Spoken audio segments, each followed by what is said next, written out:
तो hello learners, welcome back to my YouTube channel commerce and math classes. तो आज अभी से जो क्वेश्चंस स्टार्ट हो रहे हैं वो सारे इंपॉर्टेंट रहेंगे, बिकॉज पहले के अंदर हमने परिभाषा और उनसे रिलेटेड क्वेश्चन पूछे।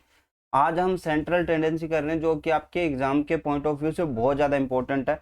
इस चीज़ के अंदर आपको पूरी वीडियो देखनी है और इन क्वेश्चंस को आपको सॉल्व भी करना है। ये क्वेश्चन सारे आपको पेड ग्रुप के अंदर पीडीएफ के माध्यम से मिल जाएंगे। मैं उसमें और काफ़ी सारी चीज़ें डालता रहता हूँ। चलिए, कौन सा माध्य स्थिति माध्य है? पहला ही क्वेश्चन आ गया, पोजिशनल एवरेज कौन सा है? आपको पता होना चाहिए कि माध्य तीन प्रकार से हमारे सामने आते हैं। अब उसके अंदर अगर हम देखें कि कौन कौन से माध्य आपके सामने आते हैं, देखिए पहला तो जो होता है पोजिशनल मीन होता है। पोजिशनल एवरेज की बात करें तो इसके अंदर क्या आ जाता है हमारे पास, एक तो मोड है और एक मीडियन है, तो ठीक है। और दूसरा अगर हम प्रकार की बात करें तो गणितीय माध्य होते हैं। गणितीय माध्य के अंदर देखिए मैथमेटिकल जो एवरेज है उसके अंदर हमारे पास तीन रहते हैं। एक तो हो गया आपका अर्थमेटिक, चार रहते हैं, अर्थमेटिक मीन, एक ज्योमेट्रिक मीन और एक हार्मोनिक मीन। ठीक है, आपको ज्यादातर अर्थमेटिक मीन पे होता है और एक क्वाड्रेटिक मीन भी होता है। क्वाड्रेटिक मीन इससे रिलेटेड आपको बहुत कम क्वेश्चन में देखने को मिलता है। फिर हमारे पास आ जाते हैं बिजनेस एवरेज, जिसके अंदर एक तो होता है मूविंग एवरेज, एक होता है आपका प्रोग्रेसिव एवरेज, एक कंपोजिट एवरेज होता है। तो तीन प्रकार के होते हैं। तो बेसिकली आपको पोजिशनल में दो, अर्थमेटिक में चार, और जो आपके व्यापारिक माध्य हैं उनके अंदर तीन प्रकार देखने को मिलते हैं।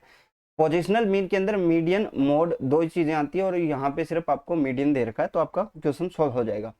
श्रेणी में बहुलक की आवर्ती क्या होती है? बहुलक की आवर्ती सबसे अधिक होती है, उसको हम बहुलक कहते हैं। समूहन रीति, ग्रुपिंग टेस्ट किसके लिए अवेलेबल रहता है? ग्रुपिंग टेस्ट हम किस में करते हैं? बहुलक के अंदर करते हैं। ठीक है, नेक्स्ट क्वेश्चन, घनत्व परीक्षण यानी डेंसिटी टेस्ट जो का है उसका प्रयोग हम किस में करते हैं? तो ये बेसिकली बहुलक में ही होता है। बहुलक की गणना में वर्गांतर कैसे होने चाहिए? तो वर्गांतर हमारे क्या होने चाहिए? समान होने चाहिए, तभी हम इसको बहुलक को ज्ञात कर सकते हैं। और वैसे भी आपका जब भी जैसे आपकी समावेशी श्रेणी आती है तो उसको भी हम क्या कर देते हैं, अपवर्जी के अंदर रूपांतरित करते हैं और वर्गांतरों को जो है सेम करते हैं। व्यवस्थित व्यक्तिगत श्रेणी में माध्यिका होगी, यानी यहाँ पे हमें पूछा है तो आपके पास तीन श्रेणियां होती है। एक तो इंडिविजुअल श्रेणी होती है जिसको हम व्यक्तिगत श्रेणी कहते हैं, खंडित श्रेणी होती है, एक अखंडित या फिर सतत बोल सकते हो, कॉन्टिन्यूस सीरीज बोल सकते हो। तो इसके अंदर तो आपके पास क्या होगा, कॉन्टिन्यूस के अंदर तो वर्ग होता है। ठीक है, इंडिविजुअल के अंदर आपको सीधी संख्या देती है, सीधी संख्या मिलती है, और अखंडित के अंदर भी सीधी संख्या मिल सकती है। तो n+1/2 तो किसके लिए होगा? आपका इंडिविजुअल सीरीज और अखंडित श्रेणी के लिए। ठीक है, और सतत श्रेणी के लिए आप कौन सा यूज करोगे? n/2। उसके बाद आपका जो है वो फॉर्मूला लगता है कौन सा, जो L1 आपकी I/F इंटू क्या होता है, m-c होता है, ये वाला फॉर्मूला लगता है। तो ये इसको आगे आएगा तो हम आपको सोल्व करवाएंगे। ठीक है, तो यहाँ पे आपको व्यक्तिगत श्रेणी पूछा है तो n+1/2 हो जाएगा। यहाँ पे आप एलिमिनेट भी कर सकते हो, जैसे ये क्वेश्चन, ये दोनों ऑप्शन गलत है और ये इसके किसके लिए यूज करते हैं हम करते हैं यूज सतत श्रेणी के लिए, कॉन्टिन्यूस सीरीज के लिए। माध्यिका होगी, यहाँ पे देखिए 17, 25, 18, 13, 16, 19, 28 दे रखा है। तो इसमें पहले तो आप ये देखिए कि संख्याएं कितनी है, 1, 2, 3, 4, 5, 6, 7, 8, यानी 8 संख्याएं हैं। 8 संख्याएं हैं, इसका मतलब क्या है कि आपकी देखिए जैसे ये 8 संख्या मैंने लिखी यहाँ पे, आपको समझना होगा ताकि आप एग्जाम में जल्दी कर पाओ। तो ये तीन संख्या इधर से छोड़ दीजिए, ये तीन संख्या इधर से छोड़ दीजिए, यानी यहाँ पे ही इसका माध्य होगा दो के बीच में। तो इन दो का क्या लेना पड़ता है हमें, सम, इन दोनों का सम करके हमें क्या करना है, डिवाइड बाई 2 करना है। तो हमें देखिए पहली संख्या हमें ये मिल रही है, दूसरी संख्या हमें ये मिल रही है, उसके बाद से 13 के बाद से 16 तीसरी संख्या है, और चौथी संख्या 17 है, और पांचवी संख्या 18 है। हमें चौथी और पांचवी 17 + 18 डिवाइड बाई 2 करना है। तो आप ये देखिए कितना कितना आ रहा है, 35/2 यानी 17.5 आ रहा है। तो आपका आंसर सही है। इसको आप डायरेक्टली भी कर सकते हो, तीन संख्याएं आपको चौथी और पांचवी संख्या चाहिए, चौथी और पांचवी संख्या निकालो, दोनों को ऐड करो और आपका हो जाएगा क्वेश्चन सोल्व। नेक्स्ट देखिए, माध्यिका की गणना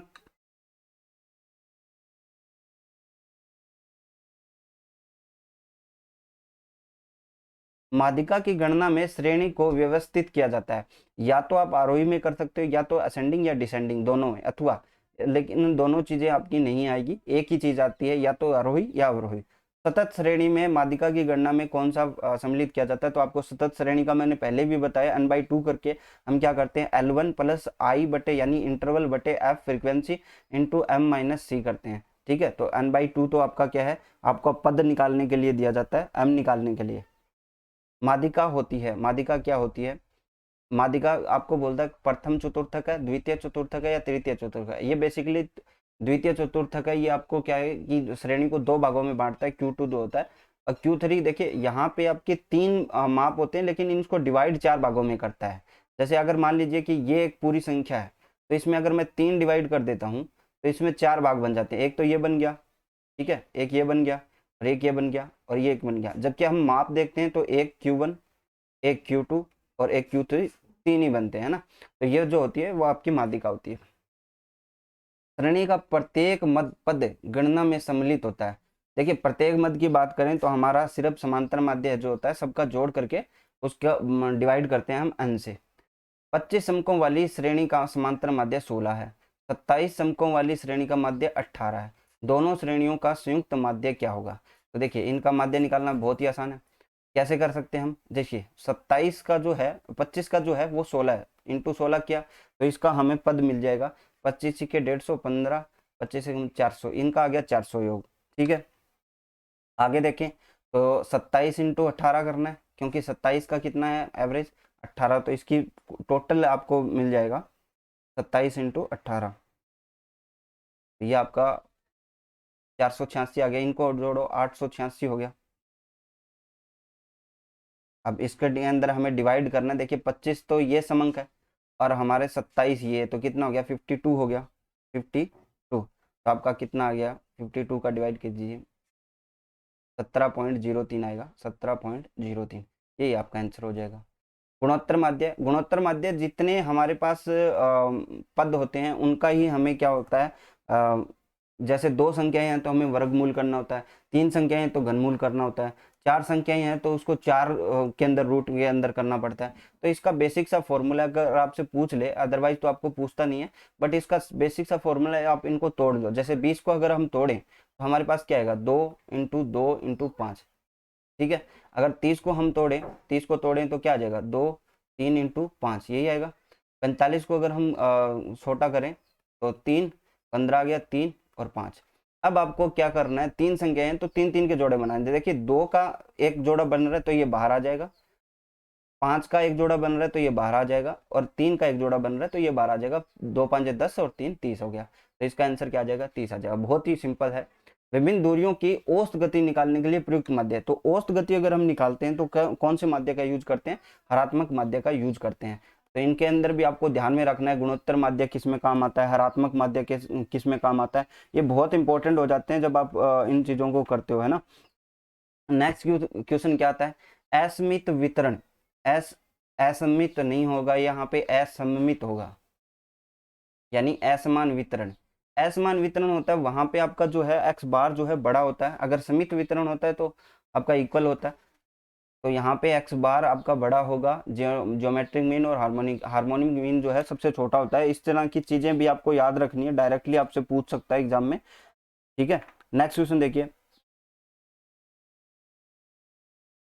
नेक्स्ट क्वेश्चन क्या कहता है, सममित आवर्ती में वितरण वाली, जैसे समान है, सिमेट्रिकल है, सिमेट्रिकल में आपका एक्स बार एम और जेड सारी चीजें बड़ी बराबर होती है, इक्वल होती है। ठीक है, इस चीज का भी आपको ध्यान में रखना है। नेक्स्ट क्वेश्चन देखिए।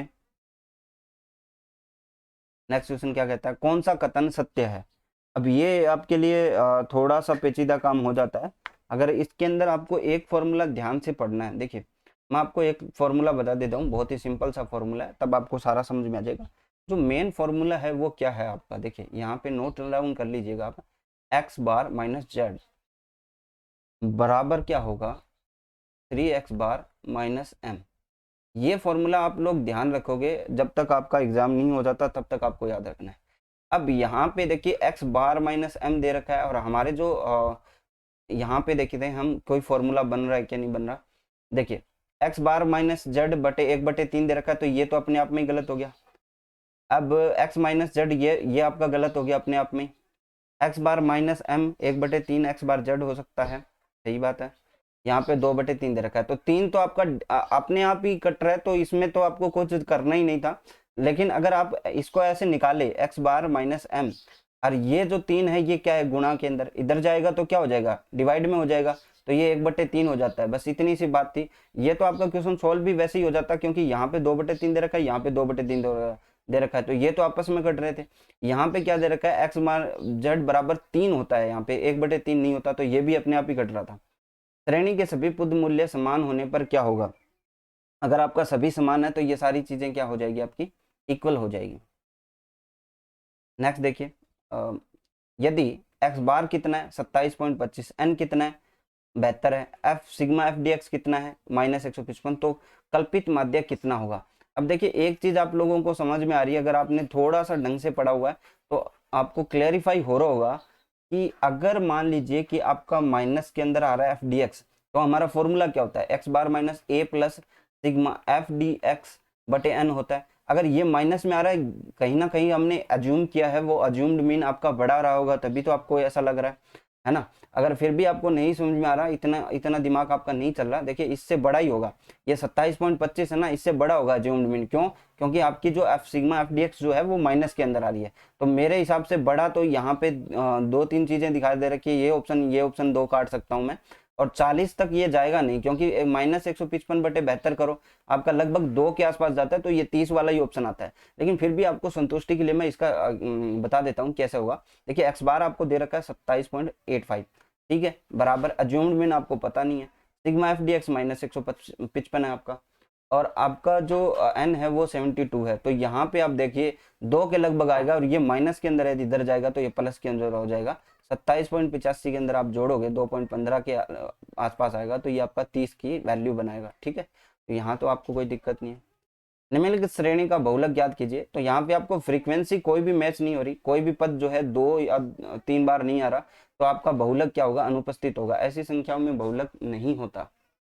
नेक्स्ट ध्यान दीजिए, समांतर माध्य की गणना के लिए वर्गांतर होने चाहिए। अगर समांतर माध्य आपको ज्ञात करना है तो आपके जो वर्गों का जो अंतर है वो कैसा होना चाहिए, वो आपका समावेशी, समान, असमान। हमें क्या इसके अंदर तो हम मिड वैल्यू निकालते हैं, तो इसके अंदर आपका सभी के अंदर कर सकते हैं, असमान है तो भी हम निकाल सकते हैं। वैसे हम किसको अपवर्जी बना के निकालते हैं सभी चीज़ों को, लेकिन इसके अंदर हम मिड वैल्यू भी निकाल सकते हैं, तो आप इसके अंदर समान भी कर सकते हो ना। 2 ऑप्शन हो जाएगा, सेकंड ऑप्शन सही होगा, समान करना पड़ेगा, क्योंकि आप जब भी समावेशी की बात करते हो, समावेशी को हम अपवर्जी में करते हैं, तो असमान और समावेशी तो दोनों ही कट जाएंगे, और तो दोनों कट गए तो चौथा ऑप्शन भी सही नहीं होगा, तो आपका सेकंड ऑप्शन सही होगा। 100 छात्रों के प्राप्तांक 40 थे, बाद में पता लगा कि एक को 53 पढ़ लिया गया, सही औसत कितना हुआ, तो यहाँ पे 53 पढ़ लिया गया, हमें ये नहीं पता कि अंक कौन सा गलत सही पढ़ लिया गया है, 53 की जगह कौन सा है, या फिर, ठीक है, तो ये आपका सही, इस ये क्वेश्चन ही गलत है। नेक्स्ट देखिए, आगरा में सोमवार से लेकर शनिवार तक कितने दिन हो गए, 6 दिन हो गए, 4.2 सेमी औसत वर्षा हुई, और रविवार को सम्मिलित कर लेने पर औसत बढ़कर 7 सेमी हो गया, यानी 7 सेमी हो गया 7 दिनों का, तो 49 हो गया। अगर हम 6 दिनों की बात करें, 4.2 से मल्टीप्लाई करें, 6 दूनी 12, 80 लेख, 6 चौके 24 और 25.2 था। अब आप देख सकते हो 25.2 था 6 दिनों का टोटल, और 7 दिनों का 49 है, तो जो डिफरेंस है वही आपके रविवार की बारिश हो जाएगी, तो 25.2 घटा दो इसमें से, ठीक है, तो 8 आएगा, यहाँ पे बच गया 3, तो ये 23 वाला 23.8 हो जाएगा।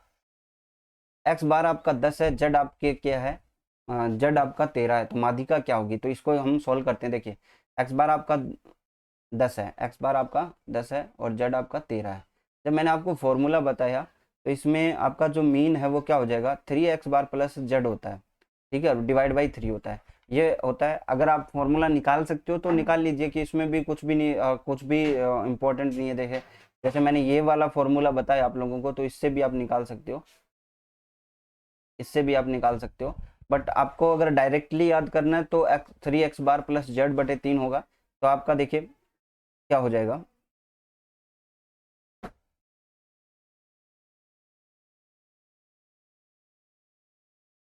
देखो यहाँ पे फॉर्मूला थोड़ा सा दिक्कत कर रहा है, तो देखते हैं। एक्स बार माइनस जेड था, एक्स बार माइनस जेड बराबर था 3 एक्स बार माइनस एम। ठीक है, अगर हम इसकी बात करें तो ये तो आपका हमें क्या निकालना है, इसके अंदर माध्यिका निकालना है। तो माध्यिका निकालना है तो ये तो डिवाइड बाई 3 हो जाएगा, या फिर इसको हम सोल्व कर लेते हैं, एक्स बार माइनस जेड बराबर 3 एक्स बार माइनस 3m। ठीक है, तो सॉरी 2 एक्स बार होगा इसमें, ये 3x जो है इधर जाएगा, ये 3m इधर जाएगा, तो ये प्लस का हो जाएगा। 3m बराबर क्या हो जाएगा, इधर आएगा ये 3x बार माइनस एक्स बार प्लस जेड हो जाएगा, तो ये 2x बार बचेगा। तो m बराबर क्या होगा, 2x बार प्लस जेड बटे 3 होगा। ठीक है, तो 2x बार कितना हो गया, 2 गुना 10 प्लस 13 बटे 3। ठीक है, तो 20 प्लस 13 बटे 3, तो कितना हो जाएगा, 33 बटे 3 यानी 11 हो जाएगा। तो आप फॉर्मूला डायरेक्टली भी याद कर सकते हो और ऐसे निकाल भी सकते हो। बेसिकली आपको अगर मेन चीज़ याद है ना तो आपके लिए कोई दिक्कत नहीं होती। ठीक है, अगर आपके साथ मेन चीज़ नहीं है तो फिर आपको दिक्कत होती है। तो ये कितना हो जाएगा आपका, 11 हो जाएगा। नेक्स्ट क्वेश्चन देखो, निम्नलिखित में से कौन सा कथन सत्य है जबकि माध्य माध्यिका के बराबर नहीं होता। जबकि माध्य माध्यिका के बराबर नहीं होता तो हमारा कौन सा कथन सत्य हो जाएगा। क्वेश्चन नंबर 26, तो आपका ये जो माध्यिका है एक्स बार माइनस, ये क्या हो जाएगी आपकी, ग्रेटर देन मीन हो जाएगी। एक्स माइनस मीन करेंगे तो यदि समांतर माध्य बहुलक क्रमशः 35.4 और 32.1 है तो माध्यिका क्या होगी, तो माध्यिका वही होगी 2x बार प्लस जेड बटे 3। तो 2x बार कितना है, देखिए इसको मल्टीप्लाई करो 2 से तो 70 पॉइंट कितना आ जाएगा, 8 आ जाएगा, प्लस इसमें 32.1 जोड़ो और डिवाइड बाई 3 हो जाएगा, तो ये आ गया 9, 2 और जोड़ो 2 और 7 3 10 बटे 3। तो यहाँ से हम मल्टीप्लाई करें तो 3 3 9, 1 से 4 34.3, 34.3 यहाँ पे आपका आंसर होगा, ए ऑप्शन आपका सही हो जाएगा। यदि जेड एम और एक्स बार क्रमशः बहुलक माध्यिका और समांतर माध्य तब कौन सा कथन सत्य होगा, कौन सा कथन सत्य होगा। तो एक्स बार माइनस जेड, ये तो मैंने आपको फॉर्मूला बताया हुआ है तो डायरेक्टली आप कर सकते हो, इसमें तो कुछ भी नहीं है। ठीक है, एम बराबर क्या होता है, एम बराबर होता है 2x बार प्लस जेड बटे 3 होता है, तो ये भी आपका गलत हो गया। जेड बराबर 3m माइनस 2, ये तो डायरेक्टली गलत हो गया, इसमें भी आपका गलत है ना। तो ये दो ऑप्शन आपको दिख रहे हैं, तो उसमें से फोर्थ ऑप्शन सही है। सेकंड ऑप्शन का मैंने आपको फॉर्मूला बता दिया। निम्नलिखित श्रेणी में के लिए कौन सा कथन सत्य है जबकि जेड और बहुलक और माध्यिका है। यहाँ पे बहुलक तो देखो 35 हो जाएगा, बिकॉज 1 बार 2 बार 3 बार और 4 बार आया है। ठीक है, तो जेड तो आपका 35 है। अगर हम माध्यिका की बात करें तो संख्याएं कितनी है, 3 3 6 और 9 और 2 11 संख्याएं हैं। 11 संख्याएं हैं तो 11 प्लस 1 बटे 2 हो जाएगा, यानी छठी संख्या जो होगी आपका क्या होगी, बहुलक होगी, माध्यिका होगी। माध्यिका के अंदर हम सबसे छोटी संख्या पहली 1 इसको नंबर देते हैं, दूसरी संख्या क्या है 20 से बड़ी, 20 से बड़ी 25 है, इसको 2 नंबर देते हैं। फिर आपकी 25 से बड़ी आपकी 33 है, इसको 3 नंबर। फिर ये 33 है, इसको 4 नंबर, और 34 को 5 नंबर, और 35 आ गया तो 6, तो 35 ही फिर से आ जाएगा, तो ये दोनों इक्वल हो जाएंगे, जेड बराबर एम हो जाएगा। नेक्स्ट क्वेश्चन देखिए, कक्षा में 25 विद्यार्थियों का वजन 78.4 kg है, बाद में ये पता चला कि 96 kg के स्थान पर 69 kg गलती से लिख दिया गया। तो 96 kg था और लिखा हमने कितना, 69, तो हमने कितना कम लिखा वो आपको पता होना चाहिए। तो हमने कितना कम लिखा, हमने 27 किलो कम लिखा। ठीक है, 25 विद्यार्थी है तो 27 बटे 25, ये आप फिर से ऐड कर दो, भाई कम लिखा है उसको वापस जोड़ दो ना, इतनी तो बात है। तो इसको 27 बटे 25 करके आप वापस जोड़ दो, तो इसके आसपास ही आंसर आएगा इसका 27 बटे 25। तो आपका 1.08 जुड़ जाएगा, 78.4 जो है उसमें क्या जुड़ जाएगा, 1.08 जुड़ जाएगा। ठीक है, तो ये 48 79 48। ठीक है, तो ये आपका ये हो जाएगा। ठीक है, 79.5 हो जाएगा। तो आज हमने 30 क्वेश्चन डिस्क किए। नेक्स्ट क्लास में ये चैप्टर पूरा करवा दूंगा। फिर हमारे पास जो और है जो चैप्टर, उनमें आगे बढ़ते जाएंगे। हमें अभी तक तो सेंट्रल टेंडेंसी तक पहुंचे, उसके बाद आपके जो विषमता के माप हैं, फिर कुर्टोसिस है, हाइपोथेसिस है, ये सारी चीज़ें आपको। एक बात और बतानी थी कि पेड ग्रुप में आप ज्वाइन कर सकते हो। पेड ग्रुप में आपको ये पीडीएफ वगैरह, स्टैटिस्टिक्स के 1000 सारी चीज़ें आपको अवेलेबल रहती है, तो आप इनको ज्वाइन कर सकते हो। मैं आपको सारे क्वेश्चंस कराऊंगा, हर प्रकार के क्वेश्चन जितने भी आपके बुक्स के अंदर है, कोई भी बुक हो वहां से मैं लेके आऊंगा आपके लिए क्वेश्चंस और आपको डिस्कशन कराता रहूंगा। ठीक है, सो आज के लिए बस इतना ही। Thank you for watching.